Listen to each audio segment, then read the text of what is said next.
Assalamualaikum warahmatullahi wabarakatuh. Salam sejahtera bagi kita semua. Perkenalkan, nama saya Rizka Devita, SSI MSI. Saya merupakan dosen matematika pada program studi teknik listrik jurusan Teknik Elektro Politeknik Negeri Medan.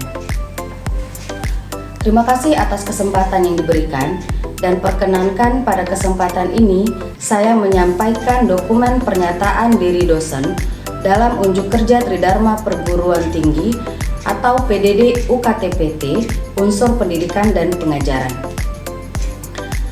Pada kesempatan ini, mata kuliah yang saya bawakan adalah Matematika Teknik 2. Dan identitas mata kuliah, nama mata kuliah Matematika Teknik 2. Kode mata kuliah EL-MKK 205. Bobot mata kuliah 2 SKS. Semester yang diajarkan semester 2 dengan mata kuliah prasyarat Matematika Teknik 1. Dan dosen pengampunya adalah saya sendiri, Rizka Devita, SSI MSI. Mata kuliah ini disampaikan dengan meliputi DIA, di mana D adalah delivery. Pembelajaran dilakukan dengan menggunakan buku referensi yang digunakan pada program studi Teknik Listrik Politeknik Negeri Medan, serta bahan kuliah lainnya seperti PowerPoint dengan menggunakan media papan tulis, proyektor, gadget, ataupun kalkulator. E-interaction dilakukan dengan tanya jawab dan diskusi dengan mahasiswa pada saat perkuliahan berlangsung. A-assessment dilakukan dengan penugasan yang diberikan dengan memperhatikan keaktifan mahasiswa di dalam kelas, tingkah laku, kuis, ujian tengah semester, maupun ujian akhir semester. Untuk bobot penilaian, Politeknik Negeri Medan telah memiliki form yang dapat digunakan oleh setiap dosen untuk menentukan nilai mahasiswa.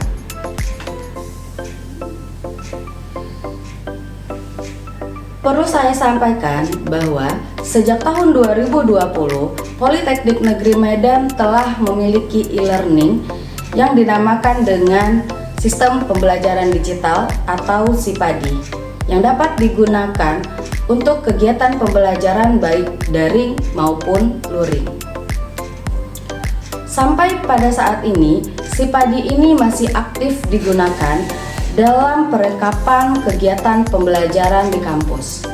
Di antaranya melakukan e-absensi, upload materi oleh dosen, dan upload tugas oleh mahasiswa.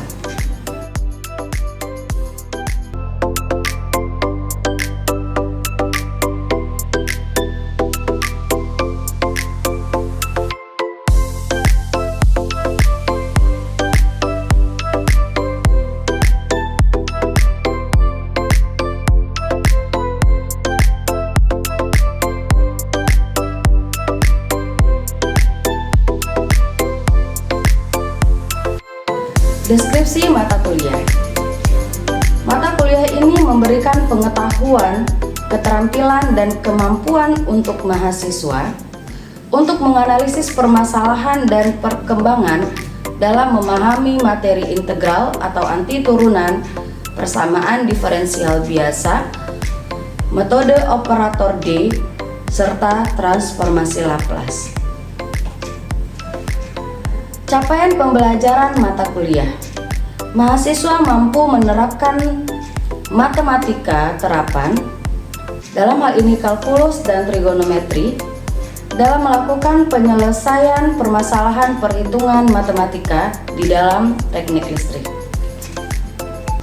Sub CPMK.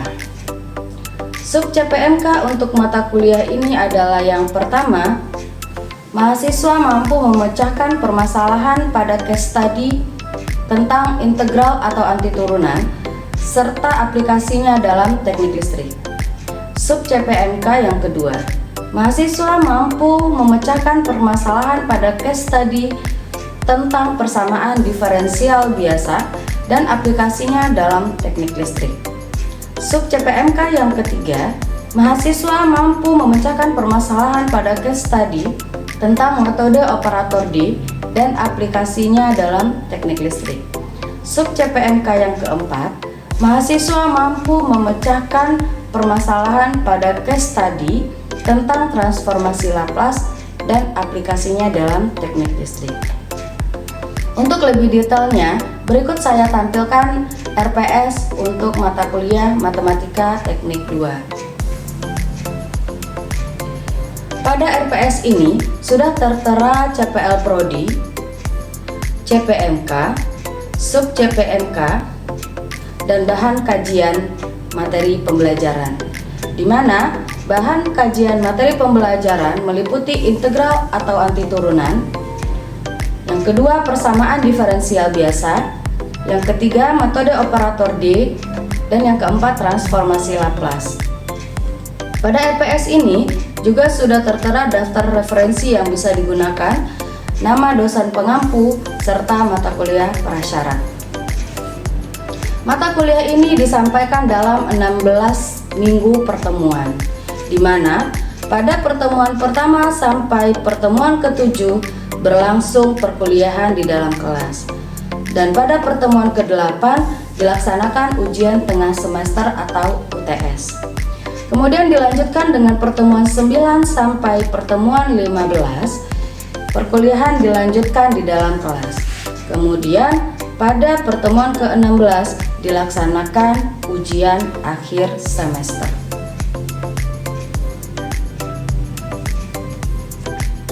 Sekian penjelasan singkat saya terkait dengan uraian mata kuliah. Berikutnya adalah video pembelajaran di dalam kelas dengan pembahasan materi persamaan diferensial biasa orde 2 yang homogen. Assalamualaikum warahmatullahi wabarakatuh. Waalaikumsalam warahmatullahi wabarakatuh. Pagi dan salam sejahtera untuk semuanya. Oke, sebelum kita mulai pembelajaran hari ini, saya absen dulu ya. Ada Arianda, Ardi Manulu, Anton, Sebastian. Oke, semuanya hadir ya di dalam kelas ini. Oke, baiklah. Sebelum kita mulai pembelajaran kita hari ini, ya alangkah baiknya kita berdoa menurut kepercayaan dan keyakinan kita masing-masing. Berdoa dimulai.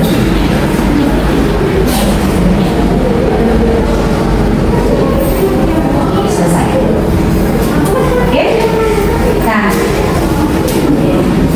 hari ini topik yang akan kita bahas adalah persamaan diferensial biasa orde 2 dan metode penyelesaiannya. Oke ya.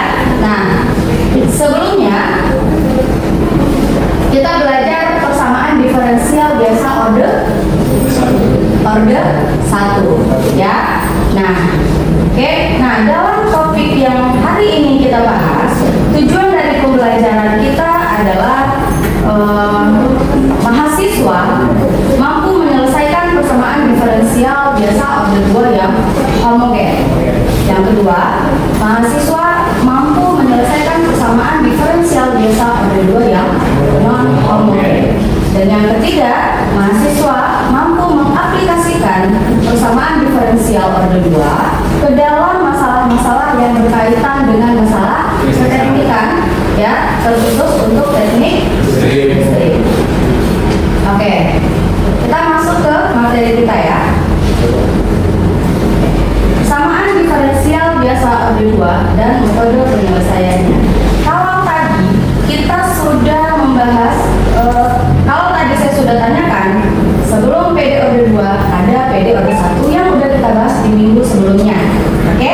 Nah, saya mau tanya, apa perbedaannya persamaan diferensial orde 1 dengan persamaan diferensial orde 2?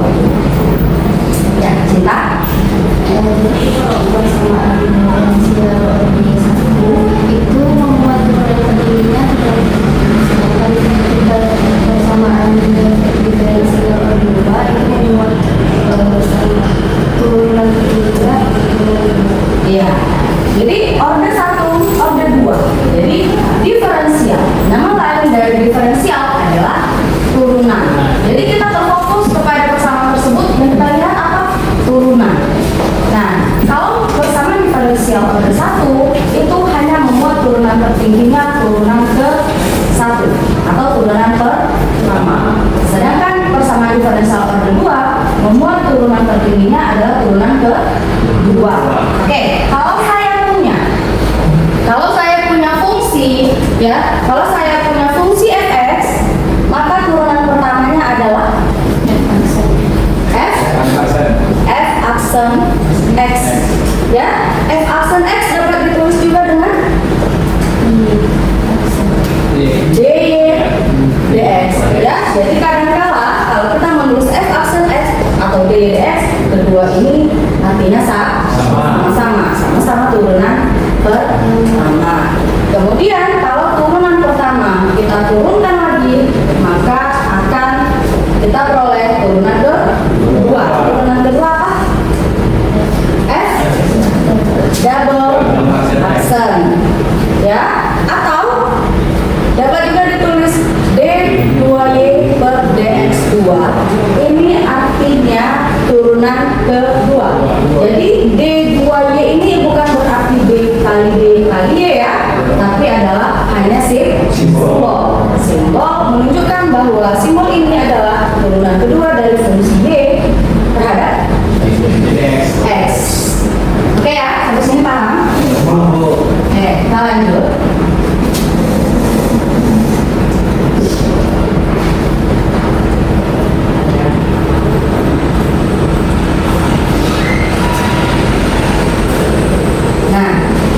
Tadi pengertian ini sudah kita bahas.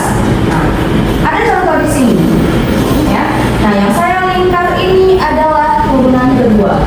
Kalau yang persamaan pertama adalah turunan kedua dari y terhadap x, ya, dy dx. Kemudian ada turunan pertama nggak di sini? Ada dy dx. Tetapi antara dy dx dengan d kuadrat y dx kuadrat, orde tertinggi adalah orde kedua. Makanya ini dikatakan dengan PD orde 2. Ya. Nah, kemudian kalau persamaan yang kedua, ini adalah turunan kedua dari y terhadap t. Ya, tapi tetap aja dia sama-sama turunan kedua. Apakah pada persamaan kedua ini ada turunan pertama? Tidak ada. Ya, tidak ada. Tapi tidak ada masalah. Jelas pada persamaan kedua ini terdapat turunan kedua. Oleh sebab itu, kedua persamaan ini dikatakan dengan persamaan diferensial orde 2.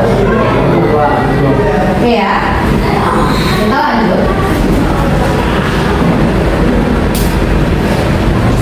Nah, bagaimana bentuk umum dari persamaan diferensial orde 2? Bentuk umumnya adalah, ya, y double aksen tambah pxy aksen tambah qxy sama dengan rx. Oke, ya. Nah, di mana px dan qx disebut dengan koefisien. Ya, koefisien dari siapa? Dari aksen dan y, gitu ya. Oke. Nah, kemudian persamaan diferensial orde 2 ini terbagi dua, yaitu ada yang namanya persamaan diferensial orde 2 yang homogen, ya, dan ada persamaan diferensial orde 2 yang homogen. Jadi kita punya PD orde 2. Gitu ya. Nah, yang akan kita bahas pada topik ini adalah PD orde 2 yang homogen dan yang non homogen.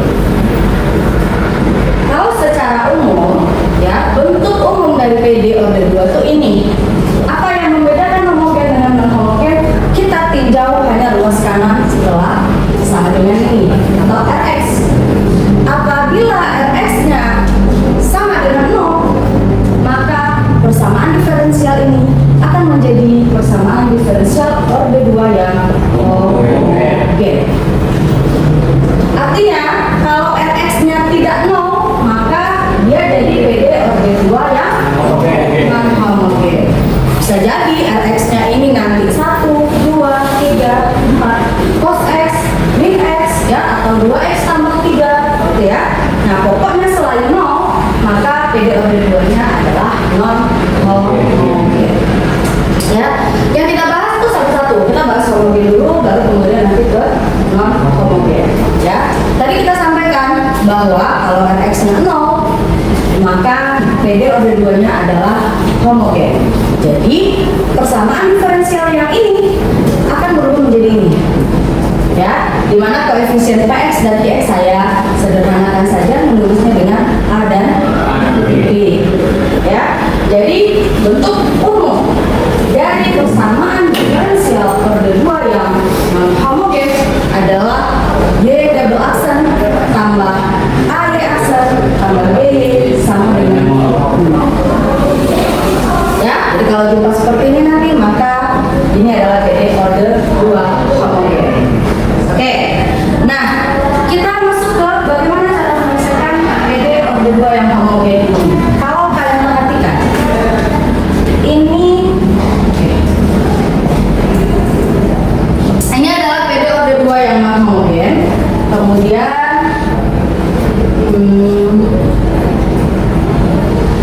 metode penyelesaiannya ya adalah kalau kita perhatikan dulu nih, bentuk umum PD order 2 homogen tadi adalah persamaan nomor 1 ini ya.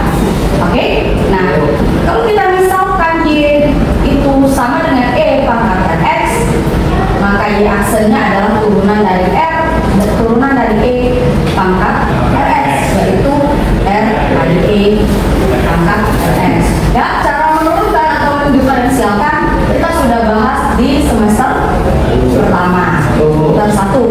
Oke ya. Nah, kemudian Y double aksennya adalah R dikali R yaitu R kuadrat dikali E pangkat Rs. Maka persamaan nomor 1 ini akan menjadi ini yang saya birukan ini. Nah, kalau kedua ruas kita bagi dengan E pangkat Rs, jadi semua ini kita bagi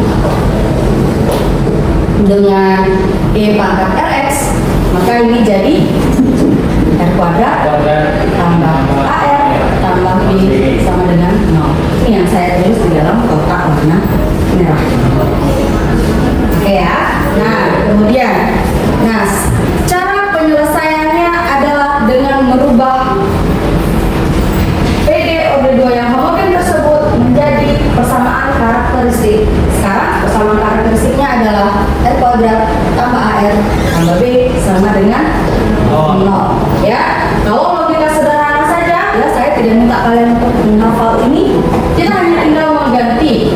Kita ganti Y double aksen dengan R kuadrat.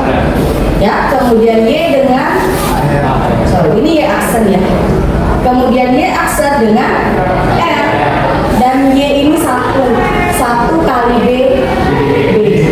sehingga ini adalah persamaan karakteristik.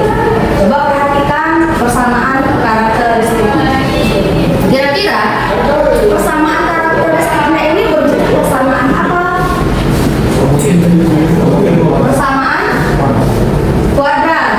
Oke, kalau kita punya persamaan kuadrat, maka kita bisa peroleh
Min 2.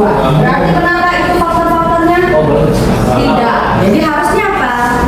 Di sini yang negatif, ya kan? Di sini yang positif. Berbalik. Ya. Berbalik tanda ada kok. Kalau itu berbalik tanda akan berubah hasil. Ya. Yang tidak berubah hasil itu gini.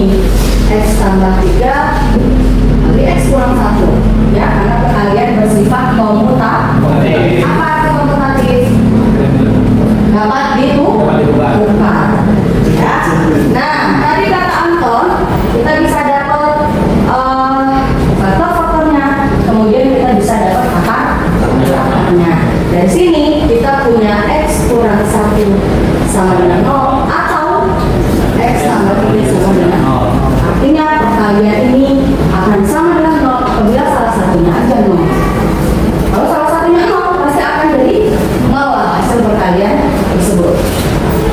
Diperoleh X1 nya berapa? 1. X2 nya? 3. Ya, jadi ini adalah persamaan kuadrat. Ini adalah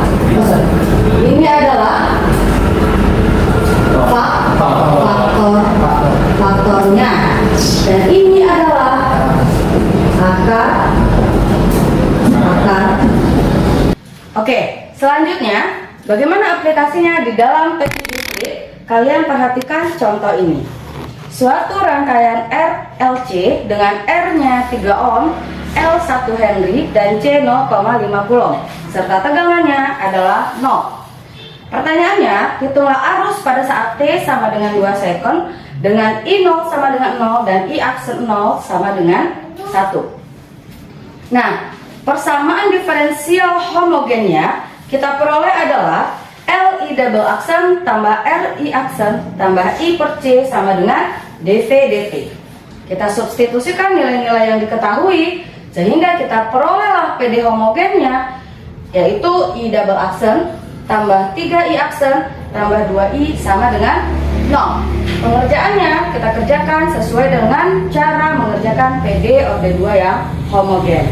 Ya, kita tentukan dulu persamaan karakteristiknya, yaitu R kuadrat tambah 3R tambah 2 sama dengan 0, di mana faktor-faktornya R tambah 2 kali R tambah 1 sama dengan 0. Kita peroleh R1 nya min 2, R2 nya min 1.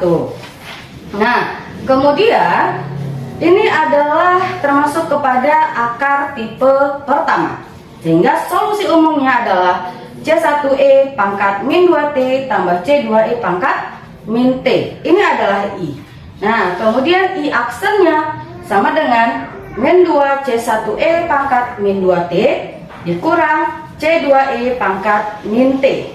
Kita substitusikan nilai awal T sama dengan 0, sehingga kita peroleh I-nya sama dengan C1E pangkat 0 tambah C2E pangkat 0, dan C1 tambah C2 sama dengan 0.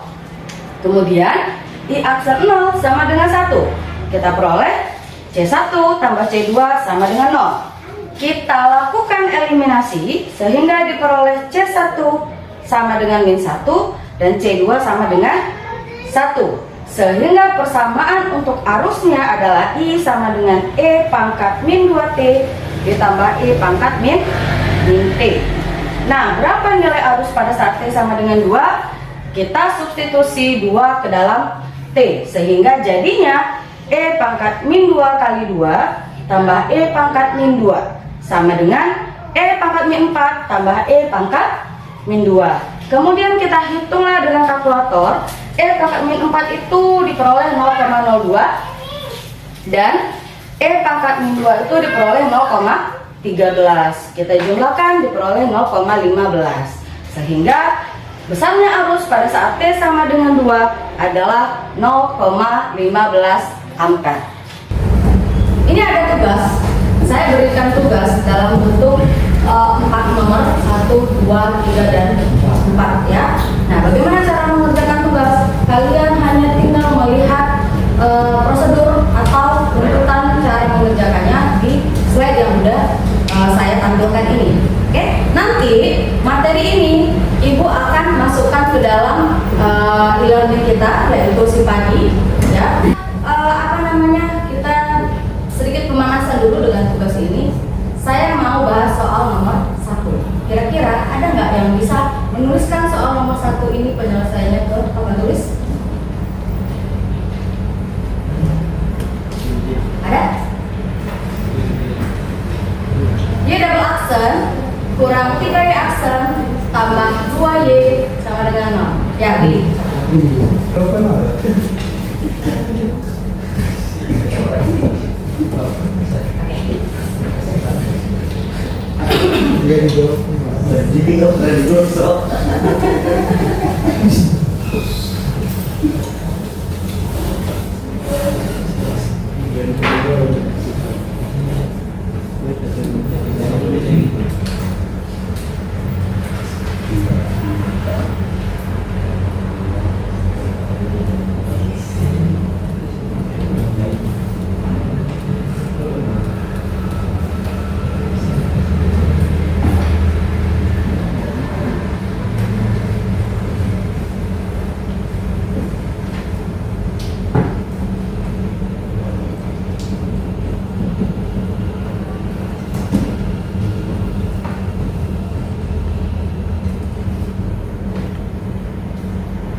Kita tuliskan dulu persamaan karakteristiknya ya.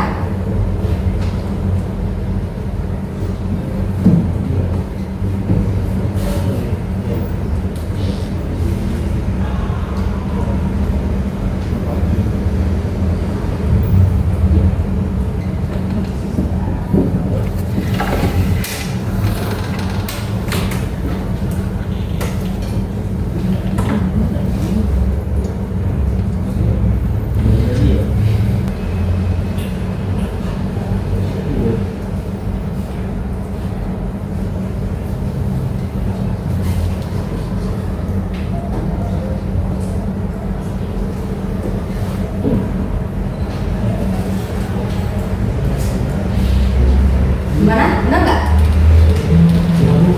Benar. Oke ya. Nama karakteristiknya adalah R kuadrat dikurang 3R tambah 2 dan diperoleh akar-akarnya adalah R1 nya 2, R2 nya 1 dan termasuk kepada akar tipe 1. Nah, solusinya adalah Y sama dengan C1E pangkat 2X tambah C2E pangkat X. Ini pangkat dihuni di atas tulisnya. Oke.